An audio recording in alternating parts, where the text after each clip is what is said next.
En el siglo XIX, la pobreza es nómade, que deambula a lo largo del territorio buscando oportunidades. El verdadero guaso chileno es un mestizo vagabundo, solitario, que anda a caballo, que aparece de repente, que nadie sabe de dónde viene y que es seguro de sí mismo. Es una población muy pobre que trabaja en cuestiones ocupacionales, que oscila entre la ciudad y el campo, dependiendo de las posibilidades de trabajo. Durante mucho tiempo, Chile fue un país de emigración más que de inmigración. Se conoce más la inmigración, porque la inmigración de élite. Chile es producto de las migraciones. No hay ningún descendiente de un pueblo que sea puramente chileno. En Chile, en los últimos 20 años, se ha incrementado el número de migrantes internacionales que llegan de origen latinoamericano principalmente. La actitud en general de la población, lo hemos visto en las encuestas, es mala hacia los inmigrantes, es poco hospitalaria. Así que yo diría que en términos históricos estamos viviendo una experiencia inédita.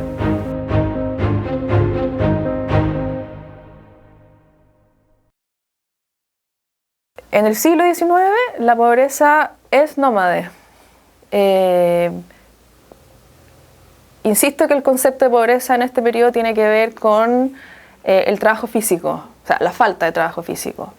Por lo tanto, son personas que deambulan, es una mano de obra no especializada, básicamente no especializada, que deambula a lo largo del territorio buscando oportunidades, ¿ya? Es en este periodo donde surge la figura del gañán, que es un hombre, básicamente un hombre en edad laboralmente activa, o sea, podremos gañanes de 12 años hasta 50, que deambula a lo largo del territorio enrolándose durante los tiempos de cosecha en el campo, cuando surgen las primeras obras públicas estatales, en las construcciones, cuando hay que construir puentes en la ciudad, llega a la ciudad, cuando hay salitre en el norte, se va al norte, cuando hay carbón en el sur, va al sur, cuando hay tala de bosques, migra al sur, etc.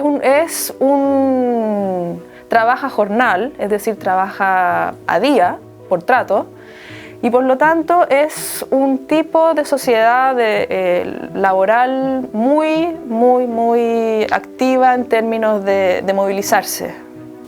El verdadero guaso chileno es un mestizo vagabundo, solitario, que anda a caballo, que aparece de repente, que nadie sabe de dónde viene y que es seguro de sí mismo.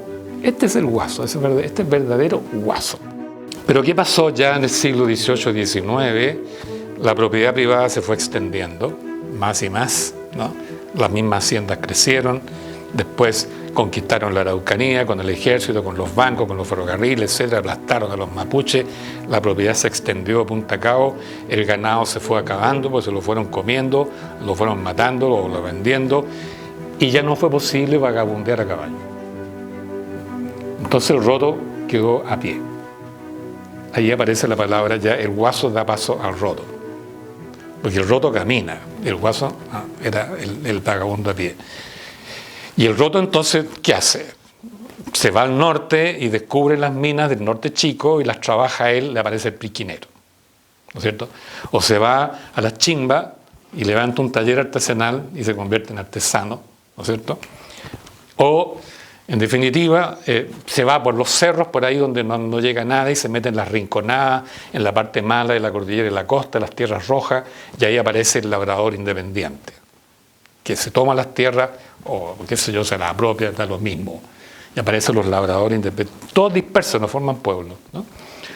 O bien se va al norte salichero, o bien se va del país, 35.000 rotos se fueron el año 1875 a Perú, a construir ferrocarriles en Perú. Una gran cantidad incontable se fue a Neuquén, Argentina. Como 40.000 se fueron a California, como 10.000 se fueron a Australia. Después como 12 o 15.000 se fueron a Panamá a construir el canal. Entonces una segunda etapa en que el roto se mueve ahora no vagabundeando, sino emigrando, yéndose del país.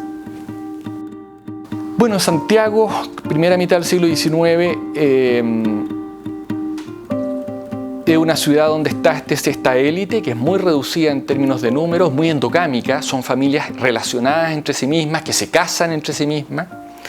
Hay sectores medios muy precarios, en donde todavía uno no puede hablar de sectores medios asociados a la burocracia del Estado, porque en realidad el Estado es muy reducido, sino más bien hay que pensar en pequeños comerciantes y en la élite del mundo de los trabajadores, que son los artesanos, como productores independientes, a veces de bienes de lujo, por ejemplo, que alimentan la demanda de la propia élite. Y el resto es una población muy pobre que trabaja en cuestiones ocupacionales, que oscila entre la ciudad y el campo, dependiendo de las posibilidades de trabajo, y que vive en condiciones totalmente insalubres. Pero todavía no es la ciudad que empieza a recibir una migración campo-ciudad intensa. Eso empieza a ocurrir desde la década de 1840 en adelante. Se empieza a expandir las fronteras de la ciudad y Santiago empieza a quedar rodeado de arrabales, de barrios en donde llegan los inmigrantes del campo y que son fundamentalmente lugares donde cada uno se va ranchando con estructuras súper precarias. Cuando llega a la ciudad, llega con su familia, ¿ya? Llega el grupo familiar y la verdad es que lo que ocurre ahí es que quienes se arranchan, podríamos decirlo, en la ciudad, quienes se asientan, quienes se quedan, son las mujeres y los niños. Y los hombres, es una figura, este hombre laboralmente activo, popular, es una figura que generalmente es parte intermitente de este mundo popular urbano que comienza a forjarse. Son hogares liderados por mujeres. Entonces, por eso es que a partir de 1910 más o menos comienza una enorme migración a Santiago. Y Santiago comienza a ser rodeada por 3 de sus 4 costados por una gigantesca población mestiza. Por el sur, por el poniente, por el norte. Y comienzan a apretar la ciudad mercantil, patricial, del cuadrilátero en torno a la Plaza de Armas. Y esa es otra parte de la historia, cómo el pueblo mestizo, el pueblo marginal, ahora invade la capital. Y la invadió totalmente con vendedores de cualquier cosa. Y los artesanos comienzan a producir en todas partes y venden en la capital. Y lo invaden, ¿no? Entonces tenían que ellos venir a vender al centro.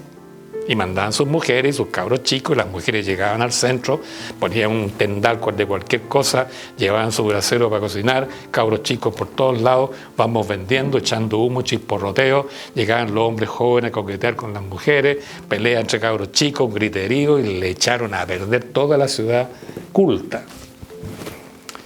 Entonces, esa es la otra etapa. Una intensa actividad del pueblo mestizo en línea artesanal, que le llevó a plebeyizar todas las ciudades de Chile, sobre todo Santiago. A ver, las migraciones. Durante mucho tiempo, Chile fue un país de emigración más que de inmigración.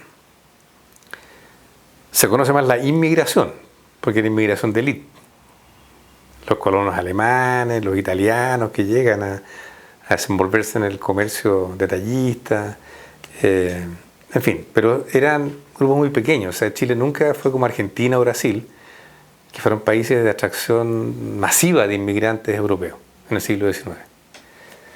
Chile no fue así. Pero sí fue un país de emigración de población popular, sobre todo, que iba a buscar trabajo donde lo encontraran.